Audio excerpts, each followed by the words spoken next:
जी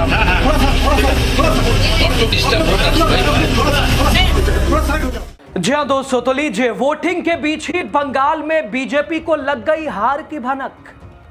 शुभेंदु अधिकारी ने खुद अपने से बता दिया। भाई साहब, फिर जो हुआ देखने लायक। इधर ममता टीम में खुशी का माहौल। दोस्तों, पहले चरण के मतदान के बीच ही भारतीय जनता पार्टी को मानो हार की भनक लग गई हो। यह बौखलाहट और यह उतरा हुआ चेहरा बीजेपी के नेताओं का बता रहा है चीख चीख कर। दोस्तों, वैसे पश्चिम बंगाल में पहले चरण की वोटिंग चल रही है। कतारें लंबी है, धूप तेज है, सियासत की तपिश भी उससे ज्यादा है। और इस बीच बंगाल के नेता प्रतिपक्ष और भाजपा के कद्दावर नेता शुभेंदु अधिकारी ने वोट डालने के बाद जो कहा, जिसे सुनकर मानो इतिहास भी अपना सिर पकड़ ले। दोस्तों, जब जनता विकास, रोजगार, शिक्षा, स्वास्थ्य, दवाई, कमाई, सिंचाई, पढ़ाई इस पर बात करना चाहती है, तब सत्ता की भूख नेताओं से क्या क्या कहलवाती है। वैसे दोस्तों, 1 बजे तक बंगाल में 62.18% मतदान हो चुका है और शाम होते होते रिकॉर्ड तोड़ मतदान होने जा रहा है। और पिछले चुनावों को अगर देखें तो पता चलता है, जब भी ज्यादा मतदान हुआ है उसका सीधा फायदा ममता बनर्जी को मिला है। यानी इस बार भी बंगाल में भाजपा के साथ खेला और खदेड़ा दोनों होने जा रहा है। कैसे आपको बताएंगे। स्वागत है आपका राजनीति का खास सेगमेंट आप देख रहे हैं, मैं हूं यासूब रजा। दोस्तों, वैसे आज एक बात पहले ही गांठ बांध लीजिए, जब जब नेता धर्म की बात करने लगे तो समझ जाइए दाल में कुछ काला नहीं, बल्कि पूरी की पूरी दाल ही काली है। धर्म की बात अगर कोई आचार्य करे, शंकराचार्य करे, मौलाना करे, पादरी करे, कोई फादर करे, तो आप उस पर विश्वास भरोसा करें। लेकिन जब जब, और वो भी चुनाव के बीच, कोई बड़ा नेता धर्म का झंडा उठा ले तो समझ लीजिए मामला गंभीर है। और वोटिंग के बीच ही बंगाल में भारतीय जनता पार्टी को मानो ये एहसास हो गया है कि भाई साहब, बंगाल में दाल नहीं गलने वाली। यहां तो जय ममता तय ममता, चौथी बार, लाख कोशिश कर ली। दोस्तों, पश्चिम बंगाल विधानसभा चुनाव के पहले चरण के मतदान के बीच भाजपा के कद्दावर नेता और नेता प्रतिपक्ष शुभेंदु अधिकारी ने राज्य की सियासत में धर्म और अस्तित्व का मुद्दा छेड़ दिया है। वो भी वोट देने के बाद ही। अपना वोट डालने पहुंचे शुभेंदु ने सत्तारूढ़ टीएमसी पर हमला करते हुए राज्य में परिवर्तन कहा कि अब केवल राजनीतिक जरूरत नहीं, बल्कि सनातन धर्म को बचाने के लिए जरूरी है, अनिवार्य है। बताइए, कोई मतलब है? धर्म कार्ड खेलकर कब तक लोगों को गुमराह किया जाता रहेगा? लोगों को भी क्या अंदाजा नहीं है? शुभेंदु जी कह रहे हैं कि अगर बंगाल में परिवर्तन नहीं हुआ तो सनातन धर्म खत्म हो जाएगा। दोस्तों, कृपया कीजिए, बंगाल में अगर आप बंगाल से हैं तो भाजपा को जाके वोट दे आइए। हां, सनातन धर्म तो बच जाएगा। वाह शुभेंदु जी, गजब है। केंद्र में आपकी सरकार, 16 राज्यों में आपकी सरकार, दुनिया की सबसे बड़ी पार्टी होने का दावा, हजारों साल पुराना सनातन धर्म एक चुनाव के नतीजों पर टिका है।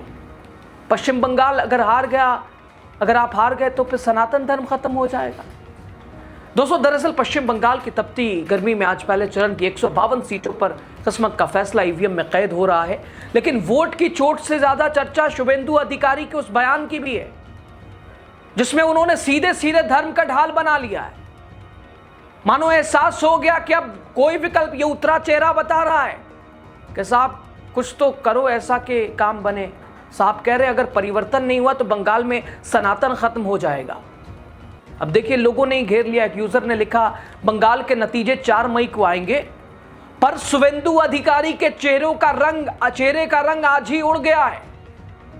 बंगाल भाजपा के वरिष्ठ नेता शुभेंदु अधिकारी ने पहले चरण की वोटिंग वाले दिन ही कहा है कि अब भी बंगाल में कुछ कुछ चोरी डाका तो है, इस बार परिवर्तन नहीं होगा तो सनातन खत्म हो जाएगा। हमारी दीदी बहनें रो रहा है, जो इस बार परिवर्तन नहीं होगा तो बंगाल का सनातन खत्म हो जाएगा। दादा, किस तरह से अभी माहौल है हर जगह बूथ में, क्या पिंगला में जैसे बात करें, क्या है दादा? एक मिनट ना, माहौल ठीक है, कंट्रोल है। Election commission is doing very better. एक यूजर ने लिखा, झूठ बोल रहे हैं, सनातन तो हमेशा रहेगा, सिंधु घाटी सभ्यता खत्म हो गई, सनातन जिंदा है। एक चुनाव से इनके हिसाब से सनातन खतरे में है। एक दूसरा यूजर लिखता है, सनातन खत्म हो जाएगा, कठमुल्ला आ जाएगा, उर्दू हावी हो जाएगी, बंगाल में काबा बन जाएगा। यही मुद्दा रह गया है। केंद्र की सत्ता में पिछले 12 वर्षों से काबिज बीजेपी के पास विकास की बात करने के लिए कोई है, कोई बात है? इधर दोस्तों मुर्शिदाबाद बीजेपी और टीएमसी कार्यकर्ताओं में पथराव, मानो बीजेपी के कार्यकर्ता समर्थक बौखलाई से हुए हैं हाल देखकर। पैरामिलिट्री फोर्स को बचाव करना पड़ा है। लोग कह रहे हैं बीजेपी को हार साफ दिख रही है, इसलिए वो बौखलाई है। बंगाल की जनता ममता बनर्जी को प्रचंड बहुमत देने जा रही है, लोग कह रहे हैं। अब दोस्तों शुवेंदु अधिकारी ने जो आखिरी दाव चला है, आखिरी उम्मीद भी इसे कह लीजिए, अब कितना काम करेगा कितना नहीं करेगा ये तो आप अगर हुमायूं कबीर को देखें तो समझ आ जाएगा। मुस्लिम मुस्लिम मुस्लिम, बाबरी मस्जिद, और खुद मुस्लिम समुदायों ने ही किस तरह से हुमायूं कबीर का हाल कर रखा है। अब शुवेंदु अधिकारी के कुछ दिन पहले का वीडियो देख लीजिए, जिसमें शुवेंदु अधिकारी कहते हैं जय श्री राम, जय हिंदू राज। अब बंगाल की जनता सामने है, वो कहती है जय बांग्ला, जय बांग्ला। जय श्री राम, जय श्री राम, जय बांग्ला, हिंदूर बच्चा, जय बांग्ला, जय बांग्ला, जय बांग्ला। यानी दोस्तों लोग कह रहे हैं भाजपा ने ट्रेन ही गलत पकड़ी है। भाजपा इस बार पिछली बार की 77 सीट भी रिटेन नहीं कर पाएगी। खैर दोस्तों, अवाजी का हाल देख लीजिए। जैसे ही नंदीग्राम विधानसभा क्षेत्र से भाजपा उम्मीदवार शुवेंदु अधिकारी के जाने के बाद उन्होंने कहा कि सनातन, अगर अब हार गए तो सनातन खत्म हो जाएगा। खैर बहरहाल कुछ स्थानीय लोगों को, उन लोगों ने जय बांग्ला के नारे लगाया। दूसरी तरफ शुवेंदु अधिकारी का नारा क्या है? जय हिंदू राष्ट्र, जय हिंदू, जय सनातन। इधर शुवेंदु अधिकारी के जाते ही स्थानीय लोगों ने कहा कि वो यानी शुवेंदु अधिकारी चोर है, वो 2021 में नहीं आया, 2021 से नहीं, इसलिए वो 26 में आया है। वो 2031 में नंदीग्राम में नहीं रहेगा, उसका घर काथी में है, उसे आराम से काथी में ही बैठे रहने दो, हमें नंदीग्राम में शुवेंदु नहीं चाहिए। तो देखिए, सनातन को बचाने की बात कर रहे हैं, अपनी सीट बचा पाएंगे या नहीं ये इसमें अभी संकोच है, असमंजस है।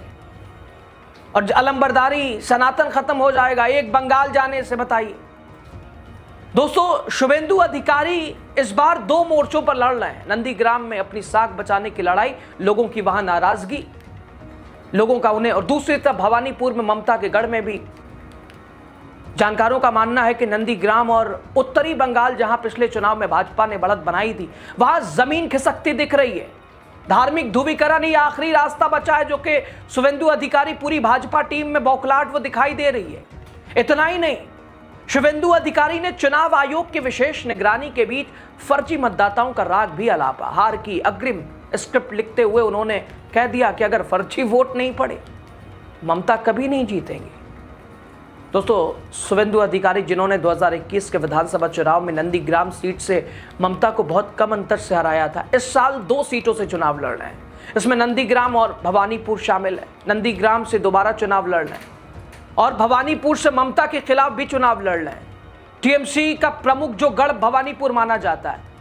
और ध्यान देने वाली बात यह कि जहां नंदीग्राम में पहले चरण यानी आज मतदान हो रहा है, जहां से निकलते ही लोगों ने विरोध करना बता दिया, कह रहे ये तो चोर है, ये कभी नहीं आया हम लोगों के बीच, उधर भवानीपुर में दूसरे चरण में यानी 29 अप्रैल को मतदान होना है। खैर दोस्तों, पश्चिम बंगाल चुनाव के पहले चरण की अगर बात की जाए तो इसमें दार्जिलिंग, जलपाईगुड़ी, मुर्शिदाबाद, नदिया, बीरभूम और हुगली जैसे जिलों की 152 विधानसभा सीटों पर मतदान हो रहा है। भारत निर्वाचन आयोग ने मालदा, मुर्शिदाबाद, उत्तर दिनाजपुर, कूच बिहार, बीरभूम और पूर्वा बर्धमान जिलों की विशेष निगरानी रखी है। चुनाव आयोग ने यह सुनिश्चित करने के लिए लगभग 2000 से ज़्यादा क्विक रिस्पांस टीमें तैनात की हैं, मतदान शांतिपूर्ण ढंग से हो। ये चरण बीजेपी के लिए दोस्तों बहुत अहम माना जा रहा है, क्योंकि 2021 में 152 सीटों में से 59 सीटें भारतीय जनता पार्टी के हाथ लगी थी। पार्टी उत्तरी बंगाल में अपना दबदबा बनाए रखना चाहती, क्योंकि टीएमसी को सत्ता से हटाने के लिए ये क्षेत्र, इसे भगवा पार्टी के लिए बहुत अहम माना जा रहा है। दोस्तों तो क्या माना जाए, क्या भाजपा के पास बंगाल के लिए कोई ठोस विजन ही नहीं है? क्या इसलिए बार बार सनातन को खतरे में बताया जा रहा है? और ये साफ आज के दिन ये चेहरे उतरे हुए, ये मायूसी, ये हुड़दंग करना, ये पत्थरबाजी करना, ये बता रहा है कि इस बार भी हाथ भारतीय जनता पार्टी ने धो दिया। खैर, शुभेंदु अधिकारी को पता होना चाहिए, धर्म शाश्वत है, वो कभी खत्म नहीं रहता। खत्म होती है तो नेताओं के साथ और बदलती है तो सिर्फ सत्ता। अब इस पर आप क्या कहेंगे? आपकी राय अहम हो जाती है, ज़रूर आप बताइएगा। बहुत शुक्रिया।